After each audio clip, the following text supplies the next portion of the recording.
We got one more big news story to talk about. It came through this morning before we wrap up the show this time around, and King, it seems the Italian Grand Prix could be on the move. Yeah, where it seems that, it seems the Bernie Eccleston has agreed to terms to host a Formula One race at Imola, but it's it's basically on the fence on whether Monza will be on the calendar or not next year. Oh boy, is this like Johan Zarco situation with Suzuki, where Suzuki was telling him, here, hold this contract for a bit. We're not quite sure what's happening. Hold this. We'll get back to you in a week or two and see what happens. Yeah, well, it's if Monza completes their deal, it'll basically the Imola contract is irrelevant to the Monza deal, where I don't see them both being at the calendar at the same time because the schedule is already packed as it is. Like, this is literally breaking point for the F1 calendar. I mean, we're already at 21 races. Teams have already said they might have to start hiring 2 crews if they go any more than 20 races. No, McLaren said this at the end of the 2012 season. I believe the year they had 20 Grand Prix that season, and they thought, okay, this really is the limit, you guys. We can't really do much more than 20 without really upping our, team costs. We're at 21 now. Like, they can't both coexist here, King. I mean, 22 races is absolutely ridiculous. Yeah. 22 races is ridiculous. Imola is in no state to host a Formula One race at the Agreed. moment. And don't get me wrong, this is coming from me like the biggest Imola fan in the world. I mean, I watched it at World Superbikes earlier this year. They are not F1 Grand Prix ready, and it's not even close. Yeah, Imola might as well be regarded as a Roman ruin at this point.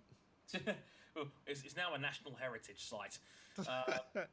Yeah, and the Monza deal, it basically took a bit of, coming together with basically the governments of the region of Lombardy, the city governments of Milan and Monza respectively, and the Monza Royal Park Authority, and they basically came together and they have a package to give to the FOM where the regional government's going to give $5.5 million or 5 million euros per year to close this deal. Yes, in other words, Monza is trying really hard to keep itself on the calendar here, and Imola it seems like they're giving Imola this deal as like a hold on to this. Maybe we'll go here next year instead if Monza falls through. I think is Bernie just protecting his own back here because, I mean, Yeah, it seems like it's just a plan B in case Monza falls through, so there'll be a race in Italy no matter what.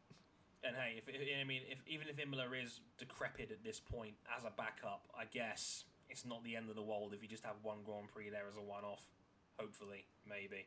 But, I mean, a lot of people have denounced this deal saying, Imola's not what it used to be as a track. And I'm sitting here thinking, King, like, Imola's not really changed very much in the last few years. I mean, okay, the last chicane is now optional instead, but that's seemingly about it, really. Yeah, I think when they mean what it used to be, like, the infrastructure is out of date, it's Maybe so. crumbling. That's, to me, what's the bigger issue here. It's more of a question of facilities than the track itself.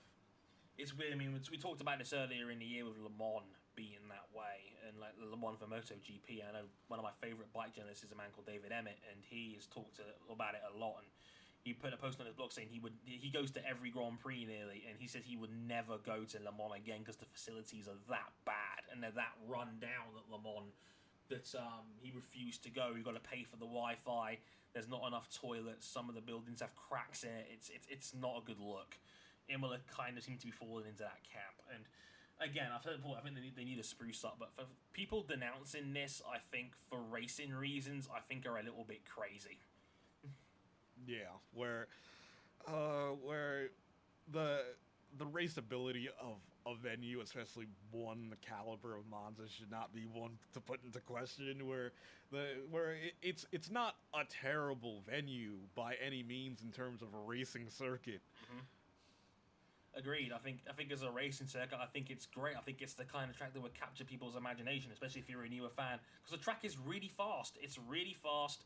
People love Silverstone, the old Silverstone, for that very reason, because of just how ridiculous the average lap speed is around there. Imola would be very fast.